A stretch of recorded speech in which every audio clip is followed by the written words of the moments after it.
नमस्ते प्यारे साथियों, आपका एक बार फिर से स्वागत है अभ्यास प्रश्न पत्र 2 कक्षा 6 विषय गणित।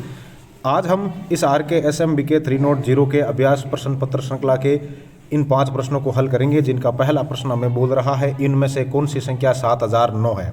साथियों, 7009 शब्दों में दी हुई और अंकों में लिखनी हो तो हमेशा आप इस तरीके से ध्यान रखिए। पहले लिखिए इकाई, फिर दही, फिर लिखिए सैकड़ा और फिर हजार। हमें क्या बोल रहा है 7000, तो सबसे पहले आप 1000 वाले के नीचे 7 लिख दीजिए।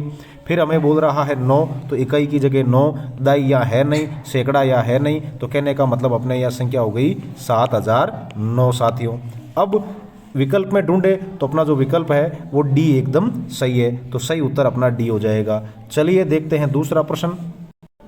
निम्नलिखित में से कौन सा जोड़ा 9 का गुणज है। 9 का गुणज मतलब 9 के पाढ़े में आता है। 9 का पाढ़ा बोले तो 1 नम नम, 2 नम 18, 3 नम 27, 4 नम 36 और 5 नम 45। तो मुझे ऐसा लग रहा है कि इन चारों विकल्पों में एक विकल्प में 27 और 45 आया हुआ है, जो कि विकल्प नंबर डी है। तो अपना यहाँ जो सही आंसर है वो विकल्प डी हो गया। साथियों, चलिए देखते हैं अगला प्रश्न।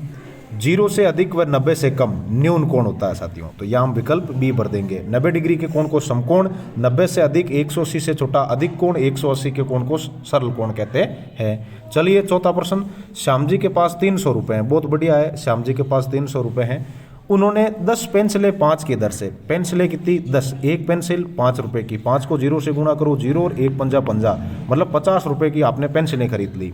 फिर 20 पेन खरीदे, पेन खरीदे उन्होंने 20, एक पेन था 10 रुपये का, तो 10 का पाड़ा 0 बार 0 और 10 का पाड़ा 2 बार, 10 दूनी 20, मतलब 200 रुपये के उन्होंने पेन खरीद लिए। तो 200 ये और 50 ये, 250 रुपये की वो खरीदारी कर चुके हैं। तो अब श्याम जी के पास जो शेष है वो 0 में से 0 गया 0, 0 में से 5 जाएगा नहीं, 0 3 से उधार लेके इसको 2 बना देगा, खुद 10 हो जाएगा, 10 में से 5 गया 5 और 2 में से 2 गया 0। श्याम जी के पास अभी भी 50 रुपये बचे हैं, मतलब अपना जो विकल्प डी है वो एकदम सही है।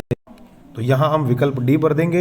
अब देखते हैं आज के इस अभ्यास प्रश्न पत्र का आखिरी प्रश्न, जिसमें हमें बोल रहा है कक्षा 6 के विद्यार्थियों के गणित विषय में प्राप्तांक है वो निम्नानुसार है। बहुत बढ़िया बात है। तो 20 से कम कितने हैं वो बताने हैं। 24 20 से कम नहीं है, 20 भी 20 से कम नहीं है, 15 1, 16 2, 17 3, 14 4, 20 नहीं है, 15 5, 18 6 और 16 7, फिर ये एक भी 20 से कम नहीं है। तो कहने का मतलब अपना जो आंसर है वो ए सही है, जिसमें 7 दिए हुए हैं और हम भी किसी से कम नहीं है। हमने यह अभ्यास पत्र हल कर दिया। चलिए फिर मिलते हैं अगले अभ्यास पत्र में, तब तक के लिए जय हिंद, राम राम साथियों।